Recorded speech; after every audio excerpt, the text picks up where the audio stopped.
Srinivas Reddy Srinivas Reddy Srinivas Reddy Srinivas Reddy Srinivas Reddy Srinivas Reddy Srinivas Reddy CM CM CM CM CM Srinivas Reddy Srinivas Reddy Srinivas Reddy Srinivas Reddy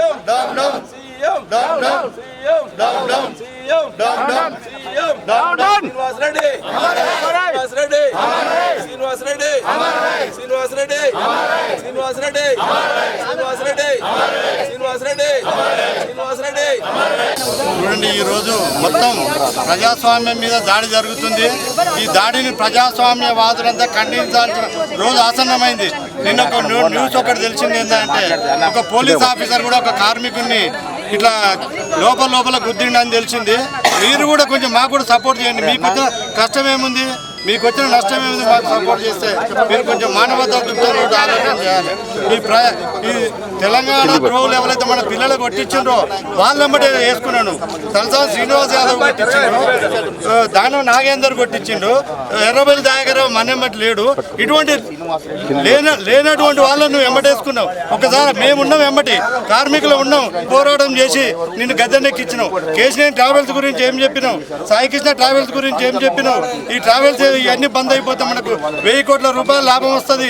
వచ్చిన వెంటనే central government జీతాలు తీసుకుంటామని నువ్వు అన్నవా అని లేదా అని కూడా బేషరతుగా చెప్పు. మాకు ఖచ్చితంగా నువ్వు బేషరతుగా క్షమాపణ చెప్పు. అనలేదాను రేపే విరమించుకుంటాం. జీతా నువ్వు బాధ్యతారహితంగా శ్రీనివాస్ రెడ్డి ఎందుకు చనిపోయిండు, నువ్వు బాధ్యతారహితంగా మాట్లాడినావు. అది పద్ధతి కాదు, బాధ్యత లేని మాటలు. బాధ్యత లేకుండా ఒక ముఖ్యమంత్రి హోదాలో ఉండి ఏ మాట డిస్మిస్ చేస్తున్నా, ఇక మీరు రావద్దు, ఇక పోతాటే ఏం మాటలు ఆ మాటలు. పోతాటే ఏంది నేను సమాధానం చెప్పు. నువ్వు పోతాటే పోతారు మీరు, మళ్ళీ రావద్దు, సమ్మెకి పోతే అయితే ఒక ఏంది కుక్క తోకల ఉద్యోగస్తులు కుక్క తోకలు అంటే నువ్వు కుక్క మేము తోకలమా? అదే చెప్పు. మరి పువ్వాడు అయ్యో ఎక్కడ ఉన్నాడు? తలసాని శ్రీనివాస్ యాదవ్ ఎక్కడుండు? ఎర్రబిల్లి దయాకర్రావు ఎక్కడుండు? ఈ ఎర్ర బిల్లులు నల్ల బిల్లులు కాదు, బేషరతుగా పిలవండి, పిలిచి మమ్మల్ని కూర్చోబెట్టండి. మేము అంటరాని వాళ్ళం కాదు, చర్చ చేద్దాం. ఎన్ని ఆస్తులు ఉన్నాయి, ఎక్కడ జరుగుతుంది. నువ్వు వాళ్ళకి సబ్సిడీ ఇవ్వకపోతే మేము ఎక్కిన మంచికల టికెట్ కొడితే ఒక్క రోజునే ఊడిపోతుంది. ఈ లాస్ట్ ఒక్క రోజు చాలు మాకు. దయచేసి మీరు ఇమీడియట్గా పిలవాలి. ఇంకోటి ఇటువంటి ఆత్మహత్యలు పురిగొల్పకుండా మీరు బేషరతుగా పిలుస్తారని ఆశిస్తున్నాము. కదా చెప్పాలి. కనీసం మా శ్రీనివాస్ రెడ్డి గారు చనిపోయారు, దానికి వార్త ఖండించలేదు. మిగతా మీడియా కూడా ఒక్కడు కూడా కనీసం CVR వీళ్ళు వేస్తున్నారు తప్ప మంచి ఛానల్ కూడా ఒక్కోసారి కూడా దాని బ్రేకింగ్ న్యూస్లో కూడా వేస్తలేరు. దీనికి తీవ్రంగా ఖండిస్తున్నాం మేము. అసలైన ముఖ్యమంత్రిగా మా పిలవాలి చర్చలకు. అసలు ఏం అడ్డం వస్తుంది? ఎన్నో పథకాలు ప్రవేశపెడుతున్నాం. ఈ దానికి ఎందుకు మీకు ఏం అడ్డం వస్తుంది, విలీనానికి ఏం అడ్డం వస్తుంది చెప్పాలి స్పష్టంగా. అంతేగాని మేము చర్చలకు రాము, మీరు అయిపోయింది అన్న మాటలు వివరించవచ్చు. మీరు వచ్చినాక ఒక్క జాబ్ కూడా ఆర్డర్ చేయలేదు. ఓన్లీ కాంగ్రెస్ ముందుగానే మాకు జాబులు వచ్చినాయి. అవి తీయడానికి మీకు ఎటువంటి అర్హత లేదు. దయచేసి మీరు గమనించాలని కోరుకుంటున్నాను.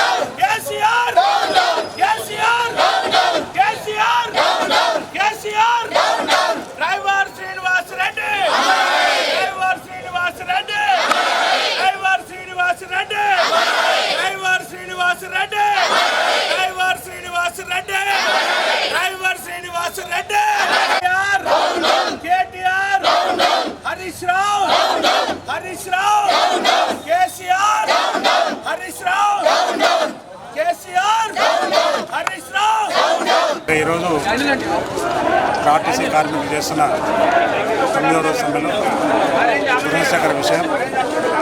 గతంలో తెలంగాణ సాధన కోసం ఎంతోమంది విద్యార్థులు బలిదానాలు చేసి మరి తెలంగాణ సాధించుకుంటే మన దౌర్భాగ్యం మరి వల్ల ప్రభుత్వం ఉన్న ఉద్యోగాలు కాపాడుకోవడానికి మన ఇవాళ బలిదానాలు కావాల్సిన పరిస్థితి వస్తున్నది. ఇవాళ ఇప్పటికి కూడా ఉద్యమం ఇప్పుడు మాట్లాడే వ్యక్తులు కూడా ఎవరైతే మంత్రులు ఉన్నారో మరి ఆ రోజు ఉద్యమం లేనటువంటి వాళ్ళు మాట్లాడుతున్నారు. మేము వేదిక ద్వారా విజ్ఞప్తి చేస్తున్నాం, ముఖ్యమంత్రి కూడా విజ్ఞప్తి చేస్తున్నాం. ఎవరైతే ఉద్యమంలో ఉన్నారో వాళ్ళతో మాట్లాడి ప్రజలను మన కార్మికులను రెచ్చగొట్టే విధంగా మీరు మాట్లాడడం తగదు. ఎందుకంటే కార్మికుల సమస్యలు విననోనివి ఇవాళ ప్రజలకు తప్పుదో పట్టించే పద్ధతి చేయకు. ఆర్టీసీ కార్మికులు ఇవాళ కోరుకుంటున్నది ప్రజా రవాణాను కాపాడుకోవడానికి చేస్తున్నారు. కానీ ఇవాళ నువ్వు 50,000 జీతం 30,000 జీతం అని మాట్లాడకు. ఎందుకంటే మేము ఇచ్చిన ఎజెండాని పబ్లిక్లో ప్రచురించు. ఫస్ట్ వాళ్ళకు ఆర్టీసీ కార్మికులు ఏమి ఇచ్చారు, ఎజెండా ఏమి ఇచ్చారు, దేనికోసం కొట్లాడుతున్నారు, అది మాట్లాడాల్సిన అవసరం ఉన్నది. మీరు అది మాట్లాడకుండా నేను తీసేస్తా తీసుకోండి, అయ్యా జాగిరి కాదు, నీ జాగిరి కాదు, నీ టైంలో రిక్రూట్మెంట్ ఎవరు కాలేదు. ఉద్యోగం అని ఒక ప్రాతిపదిక జరుగుతుంది. ఇవాళ ప్రజలకు చెప్తున్నావు, ఇవాళ 100 బస్సులు జడుపు 200% పని చేయమంటున్నారు. ఇవాళ రిక్రూట్మెంట్ అనే ప్రక్రియ ఒక వ్యవహారికంగా ఉంటుంది. అది ఆ రిక్రూట్మెంట్ అంటే ఇంకా 4-5 నెలలు పడుతుంది. ఆ రిక్రూట్మెంట్ లేకుండా అది ఎందుకంటే ఏ రిక్రూట్మెంట్ వేసినా ఇప్పటివరకు కేసీఆర్ వచ్చిన ఉద్యోగం మన తెలంగాణ వచ్చిన తర్వాత ఇంతవరకు ఎవరు కూడా ఉద్యోగాలు రాలే. ఇవాళ నువ్వు ఇంత 333 కోట్లు అని ఇప్పుడు వాళ్ళ ఎర్రబెల్లి దయాకర్ రావు చెప్తున్నాడు.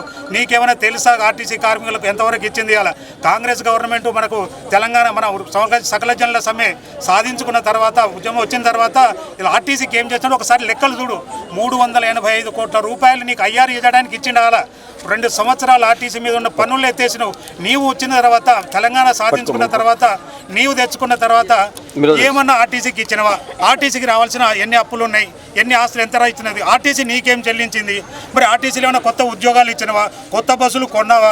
ఇవన్నీ చేయకుండా నేను ఆర్టీసీని రక్షిస్తా, 30% వానికి ఇస్తా, 20% వానికి ఇస్తా అని చెప్పడం ఇవాళ ప్రజా రవాణా నిర్వీర్యం చేసి ఏదైతే ప్రైమ్ సెంటర్లో ఉన్నటువంటి ఆర్టీసీ ఆస్తులను ఇవాళ కొల్లగొట్టడానికే ఇవి చూస్తున్నావు. నీవే చెప్తున్నావు ఇవాళ ఆర్టీసీ నష్టాలు ఉన్నట్టున్నావు. ఆర్టీసీ ఎక్కడ నష్టాలు ఉన్నదో ఒకసారి మరి వైట్ పేపర్ రిలీజ్ చేస్తే చక్కగా ఉంటుంది, ప్రజలకు కూడా తెలుస్తుంది. మేము కూడా అంత ఇబ్బంది ఏం లేవు, నీ దగ్గర ట్రైనింగ్ తీసుకునే ఉన్నాం, మీ దగ్గర నేర్చుకునేదే. కాబట్టి బర్రె చేలం వస్తే మరి దూడే గట్ల వేయదు, మేము కూడా చేలం వచ్చడానికి మేము కూడా వస్తున్నాం. నీ బెదిరింపులో కూడా ఇలా తెలంగాణ ఆర్టీసీ కార్మికులు ఎక్కడా భయపడరు. ఎస్, రేపటి నుంచి కూడా మేము కూడా చూస్తాం. సమ్మెను ఎట్లా ఉధృతం చేస్తావు, అది చేస్తావు, అనగదొక్కుతా అంటున్నావు కదా.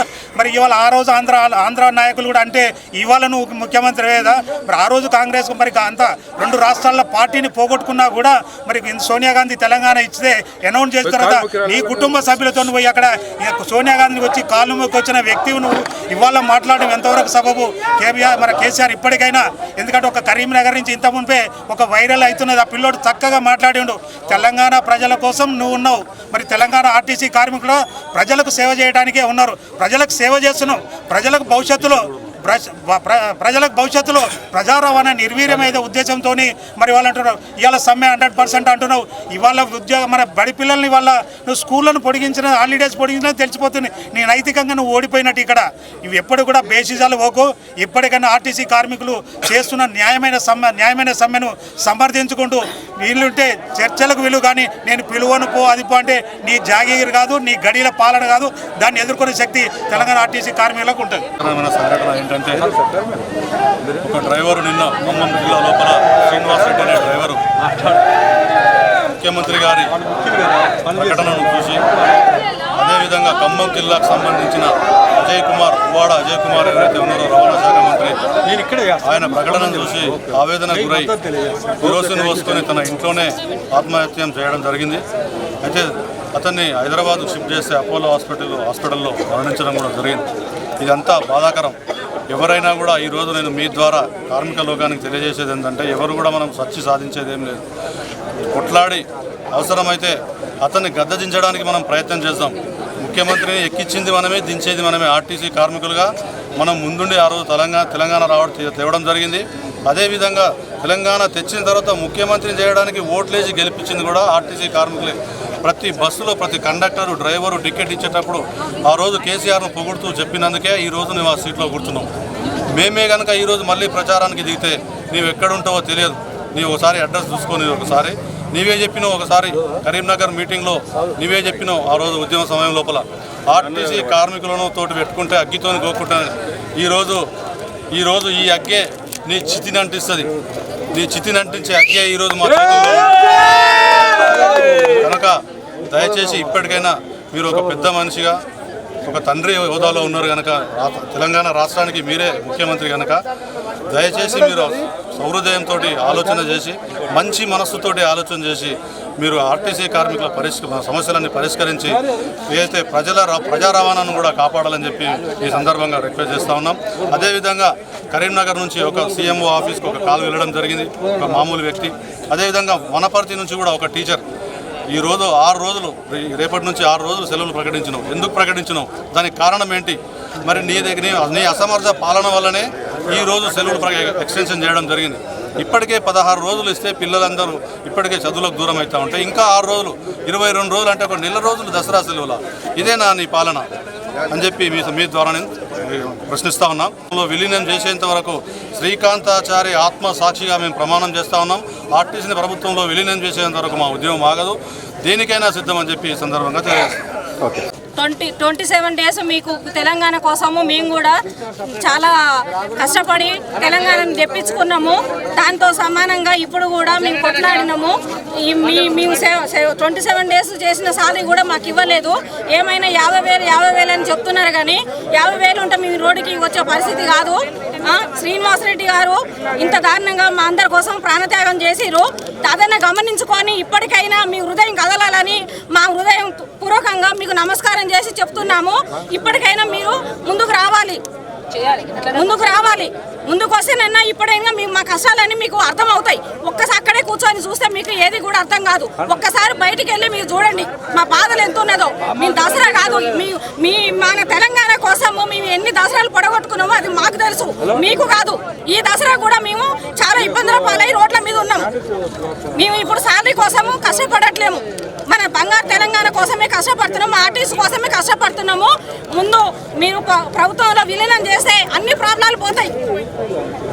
మీరు చేసిన కష్టం కూడా ఇప్పటి వరకు కూడా మీరు సాధన వేయకుంటే మేము ఏ విధంగా బ్రతకాలి చెప్పండి. మీరు తింటుంటే ప్రతి అక్షరానికి మా అక్షరము మీకు గుర్తుకు రావాలి. ఒక్కొక్క ముద్దకు ఒక్కొక్క అక్షరంగా మీకు గుర్తుకు రావాలి.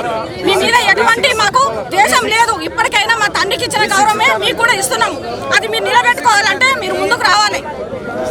మాకు ఈ అవకాశం ఇచ్చిన అందరికీ పెద్దలకు ధన్యవాదములు.